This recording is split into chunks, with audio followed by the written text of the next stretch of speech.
Il y avait un responsable juif appelé Nicodème, qui appartenait au parti des pharisiens. Une nuit, il vint trouver Jésus. « Maître, nous savons que Dieu t'a envoyé pour nous éduquer. Personne ne pourrait accomplir les miracles que tu fais sans l'aide de Dieu lui-même. » En vérité, je te le dis, personne ne peut voir le royaume de Dieu s'il ne naît pas de nouveau. Et comment un homme adulte peut-il renaître?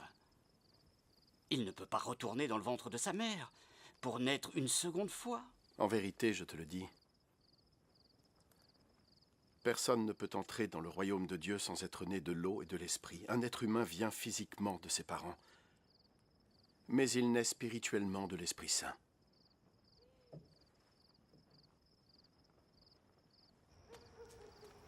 Ne sois pas surpris, parce que je te dis qu'il vous faut tous renaître.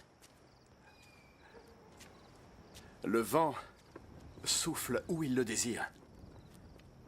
Tu entends bien son souffle, mais tu ne sais ni d'où il vient, ni où il se dirige. Il en va de même pour celui qui naît de l'Esprit Saint. Comment cela est-il possible? Tu es un grand maître en Israël, et tu ne connais pas ces choses-là. En vérité, je te le dis, nous parlons de ce que nous savons et de ce que nous avons vu. Pourtant, aucun de vous ne veut accepter notre message. Vous ne me croyez pas quand je vous parle des choses de la terre. Alors comment pourrez-vous me croire quand je vous parlerai des choses du ciel? Aucun être n'est jamais monté au ciel, à part le Fils de l'homme, qui est descendu du ciel. De même que Moïse a élevé le serpent de bronze sur un bâton dans le désert, de même le Fils de l'homme doit être élevé, afin que ceux qui croient en lui aient la vie éternelle. Car Dieu a tellement aimé le monde qu'il a donné son Fils unique pour que tout homme qui croit en lui ne meure pas, mais obtienne la vie éternelle. Car Dieu n'a pas envoyé son Fils dans le monde pour en être son juge, mais pour en être son sauveur.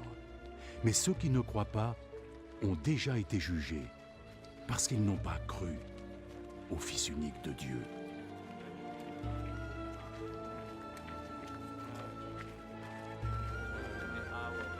Voici comment fonctionne le jugement. La lumière est venue dans le monde, mais les hommes préfèrent l'obscurité à la lumière, parce qu'ils agissent mal. Ceux qui font le mal détestent la lumière. Ils ne reviennent pas à la lumière, de peur que leurs mauvaises actions deviennent visibles. Mais ceux qui sont dans la vérité viennent à la lumière, afin que la lumière montre que leurs actions ont été accomplies en accord avec Dieu.